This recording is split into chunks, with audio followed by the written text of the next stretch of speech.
এই ভিডিওতে আমরা অষ্টম শ্রেণীর সময় ও কার্য কোষে দেখি 17.1 এই অধ্যায়ের অঙ্ক এবং তার সমাধান নিয়ে আলোচনা করব। তো চলো শুরু করা যাক।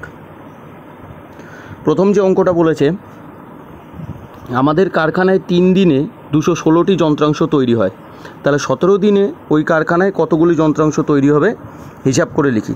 তাহলে দেখো, এখানে গণিতের ভাষায় সমস্যাটি হলো, প্রথমে আমি দিন সংখ্যা ধরে নিয়েছি, তারপর যন্ত্রাংশ সংখ্যা। তাহলে কি বলেছে যে 3 দিনে 216টি যন্ত্রাংশ তৈরি হয়, তাহলে দিন সংখ্যার ঘরে প্রথমে 3 দিনে তৈরি হচ্ছে 216টি যন্ত্রাংশ। তাহলে বলেছে 7 দিনে কতগুলি যন্ত্রাংশ তৈরি হবে, তাহলে 7 দিনে এখানে আমি জিজ্ঞাসা চিহ্ন দিয়েছি। ঠিক আছে, তাহলে দেখো এখানে কি বলেছে যে যদি দিন সংখ্যা বাড়ে তাহলে যন্ত্রাংশ সংখ্যা কী হবে, বেশি দিনে বেশি যন্ত্র তৈরি করা সম্ভব, তাই তো? তাহলে বেশি দিনে বেশি যন্ত্র তৈরি করা সম্ভব, তাহলে দুটোই বেশি হচ্ছে, দুটোই যদি একই প্রকৃতির হয় তাহলে সেটা সরল সম্পর্ক হয়, আর যদি একটা বাড়ে আরেকটা কমে তাহলে সেটা ব্যস্ত সম্পর্ক হয়। এখানে বলেছে দিন বাড়লে যন্ত্রাংশ বাড়বে, তাহলে দুটোই বেশি একই প্রকৃতির, তাহলে দিন সংখ্যার সাথে যন্ত্রাংশ সংখ্যার সম্পর্ক কি হবে, সরল সম্পর্ক। ঠিক আছে, সরল সম্পর্ক। তাহলে সরল সমানুপাতিতে অনুপাতটা কি হবে, তাহলে দেখো প্রথমে 3 দিনে 216টা যন্ত্রাংশ, 7 দিনে কটা, তাহলে দিনে কি আছে, প্রথমে আছে 3, তারপরে আছে 7, তাই 3:7। আর যন্ত্রাংশতে 216টি যন্ত্রাংশ তৈরি হচ্ছে, তাহলে কতগুলো যন্ত্রাংশ তৈরি হবে সেটা নির্ণেয় যন্ত্রাংশ সংখ্যা ধরে নিয়েছি আমি, তাহলে 216 নির্ণেয় যন্ত্রাংশ সংখ্যা। এইবার অনুপাতকে আমরা ভগ্নাংশ আকারে লিখতে পারি, তাহলে অনুপাতে প্রথমে আছে 3:7, তার মানে 3/7, আর যন্ত্রাংশতে 216 কতগুলো যন্ত্রাংশ তৈরি হবে, তাহলে 216 নির্ণেয় যন্ত্রাংশ সংখ্যা। এবার দেখো, তাহলে 3 কোনাকুনি নির্ণেয় যন্ত্রাংশ সংখ্যার সাথে গুণ হচ্ছে, আর 7 কোনাকুনি 216 সাথে গুণ হচ্ছে, তাহলে 3 গুণ নির্ণেয় যন্ত্রাংশের সংখ্যা সমান 216 গুণ 7। তাহলে 3কে যদি আমি এপাশে নিয়ে যাই ডান পক্ষে, তাহলে গুণ 3 ডান দিকে এসে ভাগ 3 হয়ে যাবে। এবার 3 দিয়ে যদি আমি 216কে কাটি তাহলে হবে হচ্ছে 72, তাহলে 7 গুণ 72 মানে সমান 504। ঠিক আছে, তাহলে 7 দিনে কটা যন্ত্রাংশ তৈরি করা সম্ভব, 504টি যন্ত্রাংশ তৈরি করা সম্ভব। ঠিক আছে, এইবার পরের অঙ্কটা দেখো, 2 নম্বর অঙ্ক বলেছে আটপুরের একটি তাঁত কারখানায় 12টি তাঁত প্রতি মাসে 380টি শাড়ি বুনতে পারে। পুজোর মরশুমে বেশি কাজ করায় আরও 3টি নতুন তাঁত বসানো হয়েছে, তাহলে এখন কতগুলি শাড়ি বোনা যাবে। তাহলে দেখো, প্রথমে তাঁতের সংখ্যা কটা ছিল, 12টি তাঁত কতগুলো শাড়ি বুনছিল, 380টি। এবার আরও 3টে তাঁত নতুন বসানো হয়েছে, তাহলে 12-র সাথে যদি আমি 3 যোগ করি তাহলে এখন তাঁতের সংখ্যা কটা আছে, 15টা, তাহলে 15 দিনে কতগুলো শাড়ি বোনা যাবে।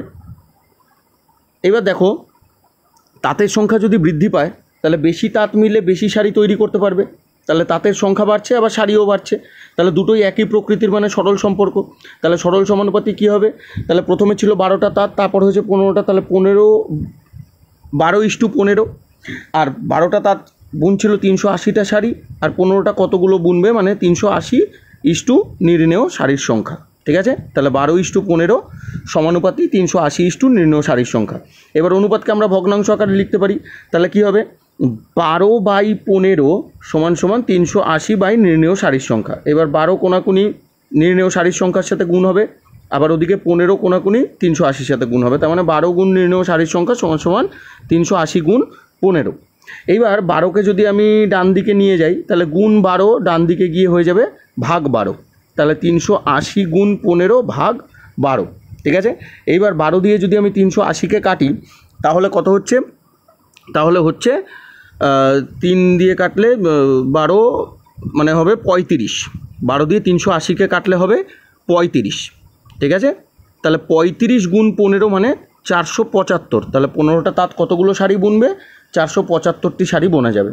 ঠিক আছে, এবার পরের অঙ্কটা দেখো, 3 নম্বর অঙ্কটা কি বলেছে, একটা ছক দিয়ে দিয়েছে, গণিতের ভাষায় সমস্যাটি ছক দিয়ে দিয়েছে যে 25 দিনে কাজের পরিমাণ 45, তাহলে 15 দিনে কাজের পরিমাণ কত হবে, এটা দিয়ে একটা গাণিতিক গল্প তৈরি করতে হবে। তাহলে আমি এখানে গল্প তৈরি করে নিয়েছি যে একদল শ্রমিক 15 দিনে 45 মিটার রাস্তা তৈরি করতে পারে, তাহলে ওই দলটি 25 দিনে 45 মিটার রাস্তা তৈরি করতে পারে, তাহলে 15 দিনে কত মিটার রাস্তা তৈরি করবে।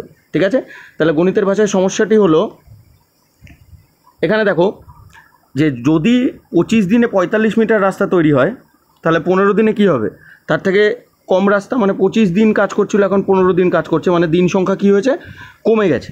তাহলে দিন সংখ্যা যদি কমে যায়, কম দিনে কম রাস্তা তৈরি হবে, তাহলে দুটোই একই প্রকৃতির, মানে সরল সম্পর্ক হচ্ছে, তাই তো, সরল সম্পর্ক হচ্ছে। তাহলে এখানে কি হবে, দেখো সরল সম্পর্ক যখন হয় তখন কোনাকুনি গুণ হয়, সরল সম্পর্ক যখন হয় তখন কোনাকুনি গুণ হয়, মানে 25 কোনাকুনি গুণ হবে, আবার 15 কোনাকুনি গুণ হবে, ঠিক আছে। তাহলে 25 গুণ নির্ণেয় কাজের পরিমাণ, মানে কতটা কাজ করবে, জিজ্ঞাসা চিহ্ন যেটা লেখা হয়েছিল, 25 গুণ নির্ণেয় কাজের পরিমাণ 45 গুণ 15, 15 কোনাকুনি 45-এর সাথে গুণ হয়েছিল। এইবার 25কে যদি আমি ডান দিকে নিয়ে যাই তাহলে গুণ 25 ডান দিকে গিয়ে কী হয়ে যাবে, ভাগ 25, ঠিক আছে। এবার যদি আমি কাটাকাটি করি, 5 দিয়ে 15 কাটলে 3 5 15, 5 5 25, আবার সেই 5 দিয়ে যদি আমি 45কে কাটি, 5 9 45, তাহলে উপরে হবে 9 গুণ 3 মানে 27 মিটার, ঠিক আছে। তাহলে 15 দিনে 27 মিটার রাস্তা তৈরি হবে। এবার পরের অঙ্কটা দেখা যাক। 4 নম্বর অঙ্ক কি বলেছে, যে 12 মিটার লম্বা একটি সেচের খাল কাটা শুরু হওয়ার 15 দিন পর দেখা গেল 3/4 অংশ কাটা হয়েছে। তাহলে দেখো মোট খালের দৈর্ঘ্য হচ্ছে 1200 মিটার, সেখানে 3/4 অংশ কাটা হচ্ছে, মানে সেটা কত মিটার আমি দেখব। তাহলে খালের দৈর্ঘ্যের এর থাকলে গুণ করতে হয়, তাহলে 3/4 গুণ 1200, 4 দিয়ে যদি 1200 কাটি তাহলে 300 হয়, তাহলে 3 গুণ 300 মানে 900 মিটার, ঠিক আছে। তাহলে এই যে 900 মিটার খাল কাটছে, এটা কত দিনে, 15 দিনে। তাহলে 15 দিনে কাটা হচ্ছে 900 মিটার খাল, তাহলে বাকি রইল কত, মোট 1200 মিটার খাল কাটতে হবে, তাহলে তার মধ্যে 900 মিটার তো কাটা হয়ে গেছে, তাহলে বাকি রইল কত, 1200 থেকে 900 বিয়োগ করলে 300 মিটার, ঠিক আছে, 300 মিটার। তাহলে 300 মিটার কাটতে কত দিন সময় লাগবে, জিজ্ঞাসা চিহ্ন। এবার দেখো যদি বেশি খাল কাটতে হয় তাহলে বেশি সময় লাগবে, আর যদি কম খাল কাটতে হয় তাহলে কম সময় লাগবে। তো মানে খালের দৈর্ঘ্য বৃদ্ধি বা হ্রাস পেলে সময়ও বৃদ্ধি বা হ্রাস পাবে, মানে একই প্রকৃতির হচ্ছে, তার মানে এটা সরল সম্পর্ক, ঠিক আছে, সরল সম্পর্ক। তাহলে দেখো কী ছিল, খালের দৈর্ঘ্যতে প্রথমে ছিল 900, তারপর ছিল 300, তাহলে 900:300 সমানুপাতিক চিহ্ন, দিনে কি ছিল 15 দিন, আর কত দিন লাগবে, তাহলে 15 নির্ণেয় দিন সংখ্যা। এবার অনুপাতকে আমরা ভগ্নাংশ লিখতে পারি, তাহলে 900/300 = 15 নির্ণেয় দিন সংখ্যা। এবার 900 কোনাকুনি দিন সংখ্যার সাথে গুণ হবে, আর 300 কোনাকুনি 15-র সাথে গুণ হবে, মানে 900 গুণ নির্ণেয় দিন সংখ্যা = 15 গুণ 300। এবার গুণ 900কে যদি আমি ডান দিকে নিয়ে যাই তাহলে সেটা ভাগ 900 হয়ে যাবে। এবার দেখো 3 দিয়ে 900কে কাটলে 3, আবার সেই 3 দিয়ে 15কে কাটলে 5, তার মানে = চলে আসছে 5 দিন, মানে খালের বাকি অংশ কাটতে কত দিন সময় লাগবে, 5 দিন সময় লাগবে। এবার পরের অঙ্কটা দেখা যাক। বলেছে 3টি ট্রাক্টর 18 বিঘা জমি চাষ করতে পারে, তাহলে 7টি ট্রাক্টর কত বিঘা জমি চাষ করতে পারবে। তাহলে ট্রাক্টরের সংখ্যা 3 আর জমির পরিমাণ 18 বিঘা, তাহলে 7টি ট্রাক্টর কত বিঘা জমি চাষ করবে। এবার দেখো বেশি ট্রাক্টর মিলে বেশি জমি চাষ করবে, মানে ট্রাক্টরের সংখ্যা বাড়লে জমির পরিমাণও বাড়বে, তাহলে একই প্রকৃতির আছে, মানে কি সেটা সরল সম্পর্ক, ঠিক আছে। তাহলে দেখো প্রথমে ট্রাক্টর কী ছিল, 3টে ছিল, পরে 7টা হয়েছে, মানে 3:7 সমানুপাতি চিহ্ন। প্রথমে 18 বিঘা জমি চাষ করছিল 3টে ট্রাক্টর, আর 7টি ট্রাক্টর কত বিঘা জমি চাষ করবে, মানে 18 নির্ণেয় জমির পরিমাণ। এবার অনুপাতকে ভগ্নাংশ করে লেখো, তাহলে 3:7 মানে হয়ে যাবে 3/7। 18 নির্ণেয় জমির পরিমাণ, তাহলে 18 নির্ণেয় জমির পরিমাণ, তাহলে 3 কোনাকুনি গুণ হবে নির্ণেয় জমির পরিমাণের সাথে, 7 কোনাকুনি গুণ হবে 18-র সাথে, ঠিক আছে। তাহলে 3 গুণ নির্ণেয় জমির পরিমাণ = 18 গুণ 7, ঠিক আছে। এইবার যদি 3কে আমি ওদিকে নিয়ে যাই তাহলে কি হবে, 7 গুণ 18/3। এবার 3 দিয়ে যদি আমি 18কে কাটি তাহলে 6 হবে, মানে 6 7 42, তাহলে 7টি ট্রাক্টর কত বিঘা জমি চাষ করবে, 42 বিঘা জমি চাষ করতে পারবে। পরের অঙ্কটা দেখা যাক। 6 নম্বর অঙ্ক বলেছে কুসুমদের কারখানার 35 জন লোককে সপ্তাহে 10 টন যন্ত্রাংশ ঢালাই করতে পারে। মালিক এক সপ্তাহে 14 টন লোহার ঢালাই করার বরাত পেয়েছেন, মানে অর্ডার পেয়েছেন। তাকে আর কতজন লোক নিয়োগ করতে হবে, ঠিক আছে। তাহলে দেখো প্রথমে 10 টন যন্ত্রাংশ ঢালাই করছিল, তাহলে তখন লোক ছিল কতজন, 35 জন। এবার করতে হবে 14 টন, তাহলে কতজন লোক লাগবে, ঠিক আছে। প্রথমে কতজন লোক লাগবে এটা করে নিই। তাহলে দেখো যদি বেশি যন্ত্রাংশ ঢালাই করতে হয় তাহলে লোকও বেশি লাগবে, তাহলে একই প্রকৃতির হচ্ছে, মানে কি সেটা সরল সম্পর্ক, ঠিক আছে। তাহলে প্রথমে 10 টন ছিল, তারপর 14 টন, মানে 10:14 সমানুপাতি চিহ্ন। প্রথমে 35 জন লোক ছিল, কতজন লোক লাগবে, মানে 35 নির্ণয় লোক সংখ্যা, এবার অনুপাতকে ভগ্নাংশ করে লিখলে 10/14 ইকুয়াল টু 35 বাই নির্ণেয় লোক সংখ্যা। ঠিক আছে, এইবার 14 কোনাকুনি 35-এর সাথে গুণ হচ্ছে, 10 কোনাকুনি লোকের সংখ্যার সাথে গুণ হচ্ছে, তাহলে 10 গুণ নির্ণেয় লোকের সংখ্যা সমান সমান 35 গুণ 14। এবার 10কে যদি ওদিকে নিয়ে যাই তাহলে 35 গুণ 14 বাই 10। এবার দেখো যদি আমি 5 দিয়ে কাটাকাটি করি, ওপরে 35কে কাটলে 5 7 35, নিচে 10কে কাটলে 5 2 10। আবার সেই 2 দিয়ে যদি আমি 14কে কাটি তাহলে 7, তাহলে ওপরে কি থাকবে 7 গুণ 7, মানে 7 7 49 জন। কিন্তু আমার কাছে কিন্তু মোট লোক সংখ্যা চাইনি, আমাকে বলেছিল কি আর কতজন লোক লাগবে। তাহলে দেখো প্রথমে তো 35 জন লোক ছিলই, কিন্তু আমার লোক দরকার হচ্ছে 49 জন। তাহলে আর কতজন লোক লাগবে, 35 থেকে আমি 49 থেকে 35কে বিয়োগ করে দেবো, মানে আর 14 জন নতুন লোক নিযুক্ত করতে হবে। ঠিক আছে, এবার 7 নম্বর অঙ্কটা আবার একটা গণিতের ভাষায় সম্পর্ক দিয়ে দিয়েছে, আমাকে একটা গাণিতিক গল্প তৈরি করতে হবে, তারপর অঙ্কটা করব আমি। তাহলে প্রথমে বলেছিল কি লোক সংখ্যা 9, 10টা সাইকেল তৈরি হচ্ছে। এটা যদিও 10 হবে না, এটা ভুল প্রিন্টিং হয়েছে, এটা তোমাদের বইতে দেখো 6 আছে। তাহলে 9 জন লোক 6টা সাইকেল তৈরি করতে পারে, তাহলে 72 জন লোক কতগুলো সাইকেল তৈরি করবে। তাহলে এই সম্পর্ক কি, একটি কারখানায় 9 জন শ্রমিক মিলে 6টি সাইকেল তৈরি করতে পারে, তাহলে 72 জন শ্রমিক মিলে প্রতিদিন কতগুলি সাইকেল তৈরি করবে। ঠিক আছে, তাহলে লোক সংখ্যার ঘরে প্রথমে 9 জন লোক তৈরি করছে 6টা সাইকেল, তাহলে 72 জন লোক মিলে কতগুলো সাইকেল তৈরি করবে। ঠিক আছে, তাহলে দেখো লোক যদি বেড়ে যায়, আগে 9 জন লোক ছিল এখন 72 জন লোক আছে, মানে লোক বৃদ্ধি পেয়েছে। তাহলে লোক যদি বাড়ে তাহলে কাজের পরিমাণ বেশি, সাইকেল তৈরি হবে, তাহলে একই প্রকৃতির আছে, মানে সেটা সরল সম্পর্ক। ঠিক আছে, তাহলে লোকের ঘরে 9, তারপর আছে 72, মানে 9:72 সমানুপাতিক চিহ্ন। প্রথমে 6টা সাইকেল তৈরি হচ্ছিল, এখন কতগুলো সাইকেল তৈরি হবে, তাহলে 6:2 নির্ণেয় কাজের পরিমাণ। এইবার তাহলে অনুপাতকে ভগ্নাংশ করে লেখো 9/72, এটা যদিও 10 হবে না, এটা ভুল প্রিন্টিং আছে, এটা হবে 6। তাহলে 72 কোনাকুনি গুণ হচ্ছে 6-এর সাথে, 9 কোনাকুনি গুণ হচ্ছে নির্ণেয় কাজের পরিমাণের সাথে। ঠিক আছে, তাহলে 9 গুণ নির্ণেয় কাজের পরিমাণ সমান সমান 72 গুণ 6। এবার 9কে যদি আমি ডান দিকে নিয়ে যাই, 9কে যদি ডান দিকে নিয়ে যাই তাহলে 9 এপাশে এসে ভাগ হয়ে যাবে, মানে 6 গুণ 72 ভাগ 9। এবার 9 দিয়ে যদি 72কে কাটি তাহলে 8 হচ্ছে, তাহলে ওপরে 6 গুণ 8 মানে 6টা 48, তাহলে 72 জন শ্রমিক মিলে প্রতিদিন 48টি সাইকেল তৈরি করবে।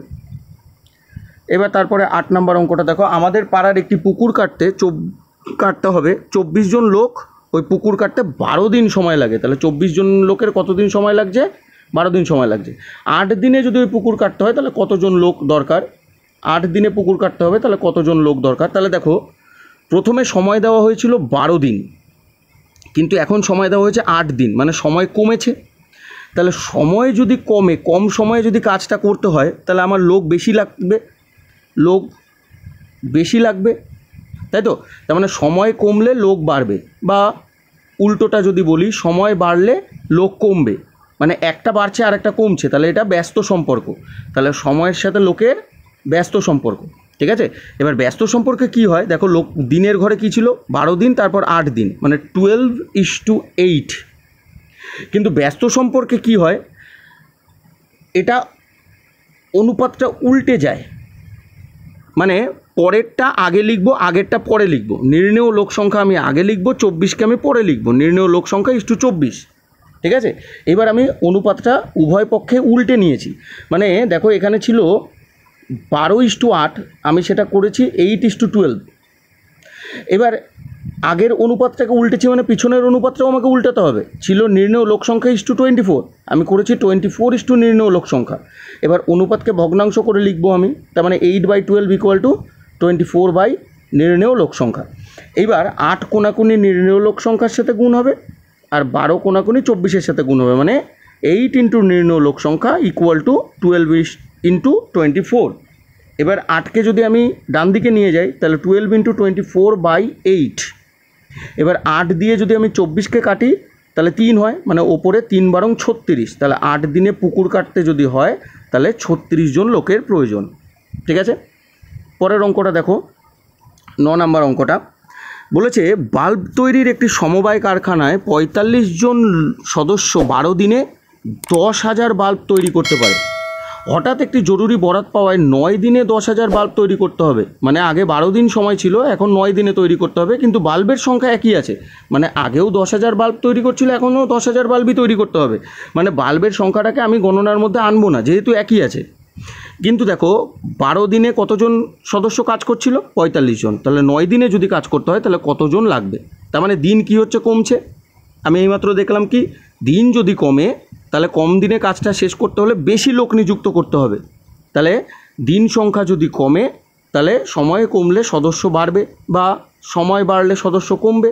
মানে একটা বাড়ছে আর একটা কমছে, মানে কি? ব্যস্ত সম্পর্ক। এবার ব্যস্ত সম্পর্কে কি বলেছি? প্রথমটা একই থাকে, প্রথম অনুপাতটা একই থাকে। মানে আগে 12 দিন ছিল, এখন 9 দিনে করতে হবে, মানে 12:9। কিন্তু পরের অনুপাতটা উল্টে যায়, মানে পরেরটা আগে লিখব, আগেরটা পরে লিখব। তাহলে নির্ণেয় সদস্য সংখ্যা আগে লিখব, 45কে পরে লিখব। এবার অনুপাতকে ভগ্নাংশ করে লিখব আমি, তার আগে এটা উল্টে নেব অনুপাতটা। তাহলে এটা ছিল 12:9, আমি সেটাকে উল্টে নিয়েছি 9:12। এবার আগের অনুপাতটা যেহেতু উল্টেছি, পরেরটা উল্টাতে হবে। তাহলে সদস্য সংখ্যার সাথে ইস্টু ছিল 45, কিন্তু আমি করেছি উল্টে নিয়ে 45 ইস্টু নির্ণেয় সদস্য সংখ্যা। এবার অনুপাতকে ভগ্নাংশ করে লিখব, মানে 9/12 ইকুয়াল টু 45 নির্ণেয় সদস্য সংখ্যা। তাহলে 9 কোনাকুনি সদস্য সংখ্যার সাথে গুণ হবে, আর 12 কোনাকুনি 45-এর সাথে গুণ হবে। মানে 9 গুণ নির্ণেয় সদস্য সংখ্যা সমান সমান 45 গুণ 12। এবার 9কে আমি যদি ডান দিকে নিয়ে যাই তাহলে গুণ 9 ডান দিকে এসে ভাগ 9 হয়ে যাবে, মানে 12 গুণ 45/9। ঠিক আছে। এবার 9 দিয়ে যদি 45কে কাটি তাহলে 5 হয়, তার মানে ওপরে থাকছে 12 গুণ 5, ওপরে থাকছে 12 গুণ 5। তাহলে 5 গুণ 12 করলে কি চলে আসবে? 5×12 60। এবার দেখো আমাকে বলেছিল যে বাড়তি কতজন সদস্য লাগবে, বা আর কতজন সদস্য লাগবে। আগে তো আমার কাছে 45 জন সদস্য ছিলই, কিন্তু আমি দেখছি দরকার পড়ছে 60 জন। তার মানে আর কতজন লাগবে? 60-এর থেকে 45 বিয়োগ করলে আমি দেখব কি আর 15 জন বাড়তি সদস্য নিয়োগ করতে হবে। ঠিক আছে। এবার 10 নম্বর অঙ্কটা দেখো, বলেছে 250 জন লোকের 50 মিটার দীর্ঘ 35 মিটার প্রশস্ত একটা পুকুর কাটতে 18 দিন সময় লাগে। একই গভীরতা বিশিষ্ট, মানে গভীরতাটা কিন্তু একই আছে, আর যেটা একই থাকে সেটাকে আমরা গণনার মধ্যে আনি না। 70 মিটার দীর্ঘ 40 মিটার প্রশস্ত পুকুর কাটতে 300 জন লোকের কতদিন সময় লাগবে? তাহলে প্রথমে 250 জন লোক কাজ করছিল, 50 মিটার দীর্ঘ 35 মিটার প্রশস্ত পুকুর কাটতে কতদিন সময় লাগছিল? 18 দিন সময় লাগছিল। এখন লোক কতজন হয়েছে? 300 জন। পুকুর কাটতে হবে 70 মিটার দীর্ঘ 40 মিটার প্রশস্ত, কতদিন সময় লাগবে? ঠিক আছে। তাহলে লোক দেখো কি হচ্ছে? বাড়ছে। তাহলে লোক বাড়লে কি হবে? দিন কমবে। তাহলে এটা ব্যস্ত সম্পর্ক। ঠিক আছে, লোক বাড়লে দিন কমবে, এটা ব্যস্ত সম্পর্ক। তাহলে অনুপাতটা কি হবে ব্যস্ত সম্পর্কে? প্রথমটা অনুপাত একই থাকে, তাহলে প্রথমে 250 ছিল, তারপর 300, মানে 250:300। এবার দেখো পুকুরের দৈর্ঘ্য কি হয়েছে? বেড়েছে। আগে 50 মিটার দীর্ঘ পুকুর কাটতো, এখন 70 মিটার দীর্ঘ পুকুর কাটবে। তাহলে পুকুরের দৈর্ঘ্য বাড়লে পুকুর কাটতে সময় বেশি লাগবে, আবার পুকুরের দৈর্ঘ্য কমলে পুকুর কাটতে কম সময় লাগবে। তাহলে দৈর্ঘ্য বাড়ছে মানে কি? সময়ও বাড়ছে, তাই তো? দৈর্ঘ্য বাড়ছে মানে সময়ও বাড়ছে। তাহলে এটা সরল সম্পর্ক। এবার সরল সম্পর্কে কি হবে? অনুপাতটা উল্টে যাবে, মানে এটা 70:50 হবে। আগে ছিল 50 পরে 70, কিন্তু উল্টে যাবে, আগে 70 পরে 50। একই রকমভাবে প্রস্থতেও তাই হয়েছে, প্রস্থটাও সরল সম্পর্কে আছে। কি বলেছে? প্রস্থ বাড়লে পুকুর কাটতে বেশি সময় লাগবে, আবার প্রস্থ কমলে পুকুর কাটতে কম সময় লাগবে। তাহলে এটাও সরল সম্পর্ক। সরল সম্পর্কে কি হয়? অনুপাত উল্টে যায়। তাহলে আগে ছিল 35, পরে হয়েছে 40। আগে 35 পরে 40, কিন্তু অনুপাতে আমি লিখব আগে 40 পরে 35। ঠিক আছে। তাহলে দেখো দিন সংখ্যা কী ছিল? 18 গুণ অনুপাতটা ছিল 250:300, মানে অনুপাতকে ভগ্নাংশ করে লিখলে 250/300। পরে অনুপাত দৈর্ঘ্যের অনুপাত কী ছিল? 70:50, ভগ্নাংশ করে লিখলে 70/50। প্রস্থের অনুপাত কী ছিল? 40:35, ভগ্নাংশ করে লিখলে 40/35। ঠিক আছে, 40/35। তাহলে এটা কাটাকাটি করলে আমি কি দেখব? 35 দিয়ে যদি আমি 70কে কাটি তাহলে 2 আসবে। আবার দেখো 250 শূন্যর সাথে 300 শূন্য কাটা যায়, 250 শূন্যর সাথে 300 শূন্য কাটা যায়। আবার 3-এর শূন্যর সাথে 40-এর শূন্য কাটা যায়। 35 দিয়ে 70কে কাটলে হবে 2। ঠিক আছে। 25 দিয়ে 50কে কাটলে হবে 25 দিয়ে 50কে কাটলে হবে 2, 3 দিয়ে 18কে কাটলে হবে 6, আবার সেই 2 দিয়ে 6কে কাটলে হবে 3। তাহলে কি রইলো, ওপরে রইলো 3 গুণ 2 গুণ 4, মানে 3 দুগুণে 6, 4 6 24। তাহলে পুকুর কাটতে কতদিন সময় লাগবে? 24 দিন সময় লাগবে। ঠিক আছে, আশা করি 10টা অঙ্কই বোঝা গেছে। এটা ছিল কোষে দেখি 17.1।